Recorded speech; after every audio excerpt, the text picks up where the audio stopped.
Kebingungan adalah salah satu elemen paling universal dari pengalaman manusia. Setiap orang, di titik tertentu dalam hidupnya, akan dihadapkan pada momen di mana dunia terasa seperti teka-teki yang mustahil dipecahkan. Sebagai langkah awal untuk memahami kebingungan, penting untuk mengenali bahwa kebingungan adalah cerminan dari kompleksitas kehidupan. Ketika kita merasa bingung, itu seringkali karena kita dihadapkan pada lebih banyak kemungkinan daripada yang dapat kita proses sekaligus. Namun, bukankah itu tanda bahwa dunia ini menawarkan lebih dari yang tampak di permukaan? Dalam kebingungan, ada potensi tersembunyi.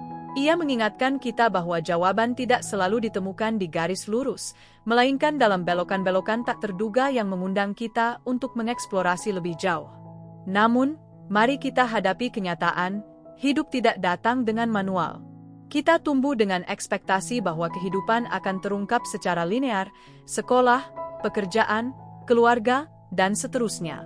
Tetapi kenyataan seringkali jauh lebih rumit. Jalan yang kita pikir lurus ternyata penuh dengan percabangan, dan kebingungan adalah sinyal bahwa kita sedang berada di persimpangan. Ia memaksa kita untuk membuat pilihan, bukan berdasarkan apa yang seharusnya kita lakukan, tetapi berdasarkan apa yang terasa benar di hati. Sebagai makhluk sosial, kita sering mencari validasi dari orang lain untuk mengatasi kebingungan kita. Namun, inilah paradoksnya, semakin banyak suara yang kita dengar, semakin besar kemungkinan kita merasa kehilangan arah. Kebingungan, pada akhirnya, adalah pengalaman yang sangat personal.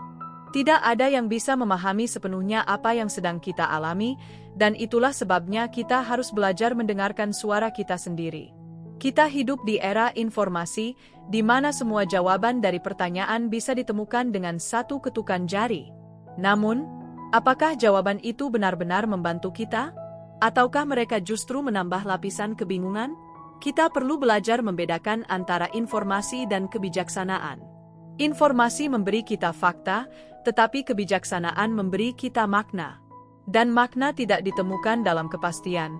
Ia ditemukan dalam perjalanan kita melalui ketidakpastian.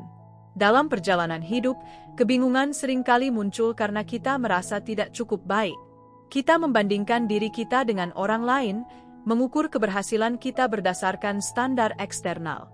Namun, siapa yang menentukan standar itu? Jika kebingungan kita adalah hasil dari mencoba memenuhi harapan yang bukan milik kita, maka mungkin saatnya untuk menciptakan harapan kita sendiri. Kebingungan adalah momen di mana kita dapat melepaskan diri dari rantai ekspektasi dan mulai mendefinisikan ulang apa arti hidup yang bermakna bagi kita. Ada sebuah konsep dalam filsafat yang dikenal sebagai krisis eksistensial. Ini adalah momen ketika seseorang mempertanyakan tujuan hidup mereka, nilai-nilai mereka, dan arah mereka. Kebingungan adalah bagian dari proses ini. Namun, krisis ini tidak harus menjadi sesuatu yang menakutkan. Sebaliknya, itu adalah kesempatan untuk merangkul kebebasan yang datang dari menyadari bahwa kita adalah penulis cerita kita sendiri.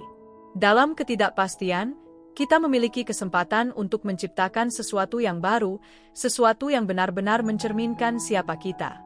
Salah satu alasan utama kebingungan menjadi begitu mengganggu adalah karena kita sering menganggapnya sebagai tanda kelemahan atau kegagalan. Tetapi jika kita melihat lebih dekat, kebingungan adalah tanda bahwa kita sedang tumbuh. Hanya dengan merasa bingung, kita dapat mempelajari sesuatu yang baru. Kebingungan adalah katalis untuk perubahan, dan perubahan adalah esensi dari kehidupan itu sendiri. Ketika kita merasa bingung, naluri pertama kita seringkali adalah mencari jalan pintas untuk keluar dari situasi itu. Namun, jalan pintas jarang membawa kita ke tempat yang kita inginkan. Sebaliknya, kebingungan mengundang kita untuk berjalan melalui labirin kehidupan dengan kesabaran dan keberanian. Dalam proses ini, kita belajar untuk menerima bahwa beberapa pertanyaan mungkin tidak memiliki jawaban langsung. Tetapi itu tidak berarti kita harus berhenti bertanya. Dalam kebudayaan kita yang sangat terobsesi dengan tujuan, kebingungan seringkali dianggap sebagai antitesis dari produktivitas.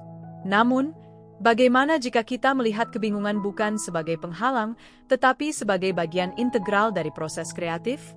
Banyak karya seni, inovasi, dan pemikiran besar lahir dari kebingungan. Ketika kita merasa bingung, itu adalah tanda bahwa kita berada di ambang sesuatu yang baru dan belum pernah terjadi sebelumnya. Kebingungan juga memiliki dimensi emosional yang mendalam. Ia seringkali disertai dengan perasaan cemas, takut, atau bahkan putus asa. Namun, emosi-emosi ini bukanlah musuh. Mereka adalah pemandu yang menunjukkan kepada kita apa yang benar-benar penting. Alih-alih mencoba mengabaikan atau melawan emosi ini, kita dapat belajar untuk mengenali dan menghargai mereka. Dalam kebingungan, emosi adalah cermin yang membantu kita melihat diri kita sendiri dengan lebih jernih. Salah satu cara untuk menghadapi kebingungan adalah dengan mengubah cara kita memandangnya. Alih-alih melihat kebingungan sebagai sesuatu yang harus diselesaikan, kita dapat melihatnya sebagai sesuatu yang harus dialami. Kebingungan adalah bagian dari perjalanan hidup, bukan hanya tujuan akhirnya. Ketika kita menerima bahwa kebingungan adalah bagian alami dari menjadi manusia, kita dapat mulai menghargainya sebagai bagian dari apa yang membuat hidup ini begitu kaya dan penuh warna. Kebingungan juga mengajarkan kita tentang kerendahan hati. Ia mengingatkan kita bahwa kita tidak memiliki semua jawaban, dan itu tidak apa-apa. Dalam dunia yang seringkali menuntut kepastian dan kontrol, kebingungan adalah pengingat bahwa kita adalah bagian dari sesuatu yang jauh lebih besar. Dan dalam ketidakpastian itu, ada keindahan yang luar biasa. Pada akhirnya, kebingungan adalah tentang hubungan kita dengan diri kita sendiri dan dunia di sekitar kita. Ia memaksa kita untuk menghadapi pertanyaan-pertanyaan besar tentang siapa kita, apa yang kita inginkan, dan bagaimana kita ingin hidup. Dalam kebingungan, kita menemukan ruang untuk bertumbuh, untuk berubah, dan untuk menjadi lebih autentik. Jadi, ketika Anda merasa bingung, ingatlah bahwa itu adalah bagian dari proses. Kebingungan bukanlah akhir dari perjalanan. Ia adalah awal dari sesuatu yang baru. Dalam kebingungan, kita menemukan keberanian untuk menghadapi ketidakpastian, kebijaksanaan untuk melihat melampaui apa yang tampak di permukaan, dan kekuatan untuk menciptakan makna di tengah kekacauan. Izinkan kebingungan menjadi teman Anda, bukan musuh Anda.